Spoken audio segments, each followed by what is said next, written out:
Ukraine সহ বিশ্বের নানা প্রান্তে যুদ্ধ সংঘাত নতুন এক বিশ্ব ব্যবস্থার ইঙ্গিত করে, যা ভেঙে দিতে চায় যুক্তরাষ্ট্র সহ পশ্চিমা আধিপত্য। রুশ সংবাদ মাধ্যম আরটির বিশ্লেষণধর্মী প্রতিবেদনে এই তথ্য উঠে এসেছে। প্রতিবেদনে বলা হয়, উপনিবেশে চাপা থাকা সভ্যতাগুলো স্বতন্ত্র আত্মা, সংস্কৃতি ও ঐতিহ্য নিয়ে জীবন্ত সত্তা হিসেবে জেগে উঠতে চায়। বিশ্বজুড়ে চলমান দ্বন্দ্ব সংঘাত নিয়ে একটি বিশ্লেষণধর্মী প্রতিবেদন প্রকাশ করেছে রুশ সংবাদ মাধ্যম আরটি।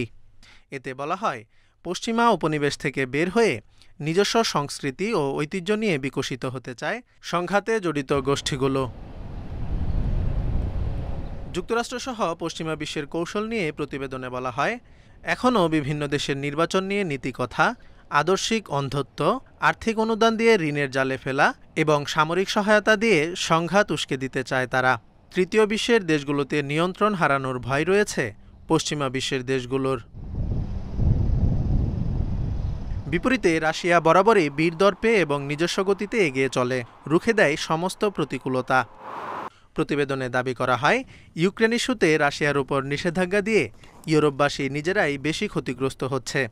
উদাহরণ হিসেবে বলা হয়, রাশিয়ার গ্যাসের অভাবে জার্মানির কারখানাগুলো বন্ধ হয়ে যাচ্ছে, স্থবির হয়ে পড়ছে যোগাযোগ ব্যবস্থা এবং দেশ ছাড়ছে প্রকৌশলীরা। পশ্চিমা মিডিয়াগুলোর পক্ষপাতী মনোভাবের সমালোচনাও করা হয় আরটির প্রতিবেদনে। আরটি বলছে, পশ্চিমা গণমাধ্যমে যুদ্ধের ময়দানে ধ্বংসাবশেষ, রাডার ডেটা এবং একটি স্বাধীন পর্যালোচনা ছাড়াই কিয়েভের পক্ষে সংবাদ প্রচার করা হয় এবং মস্কোকে কেবলই দাগী আসামি বানানো হয়।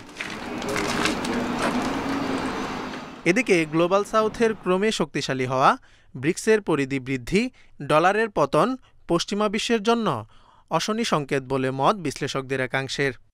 Zobayer Hossain, independent news.